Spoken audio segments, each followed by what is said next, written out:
I just because of what my media diet consists of, I think of Orson Welles, Donald Trump's favorite movie, Citizen Kane. Do you ever hear my Orson Welles theory of Donald Trump? No, what's this?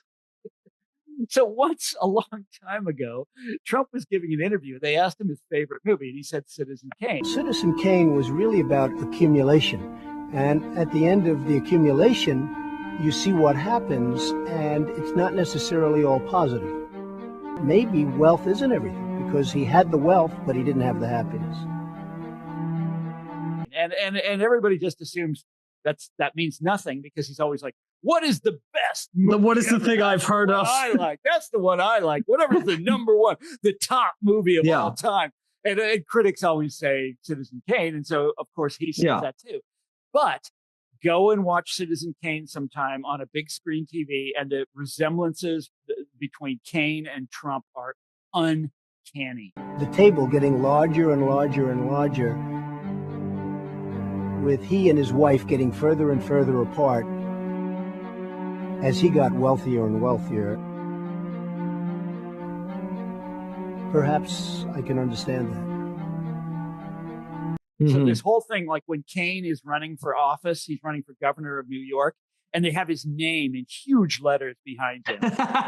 Might as well say Trump. And yes, Trump copied that at his convention. When he comes out on stage, it's exactly the same. Trump lives in a big mansion in Florida. Okay. And then there's this, lock her up. I had never heard that before in American politics, threatening to throw, but it rang a bell, right? I had never heard of a candidate threatening to throw their rival in prison. But it rang a bell. I'm like, where does that come from? It's in Citizen Kane. Amazing. When Kane is running for office, he threatens to throw the rival candidate in Sing Sing. Do you remember this? Dennis!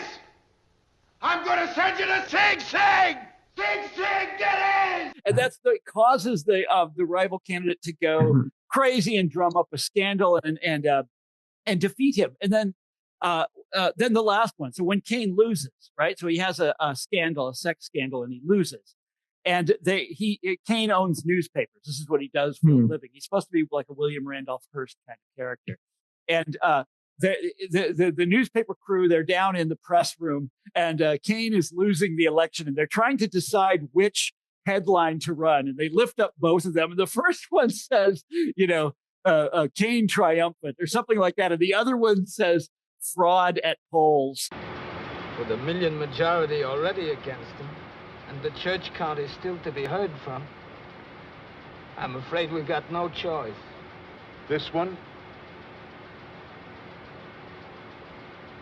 That one.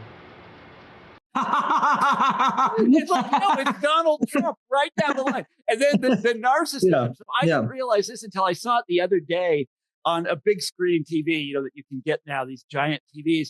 And there's a close-up of Kane at one point, and he's dressed up in really fancy clothes, and he's wearing a stick pin in his cravat or whatever, and it has a big K for Kane, right? And it's like Trump. Right. Everything has his name. That's funny. Have you ever done an essay on your Citizen Kane theory of Donald Trump? That's great. I love that. It's fun to rainy day history. Oh yeah, that's cute. What the funniest thing about it is that Trump misunderstood. He thinks Kane is the good guy. Yeah, well, that's the thing, right? He's like that. No, that's the model for my career. You're like, I feel like it did not end in happiness. No.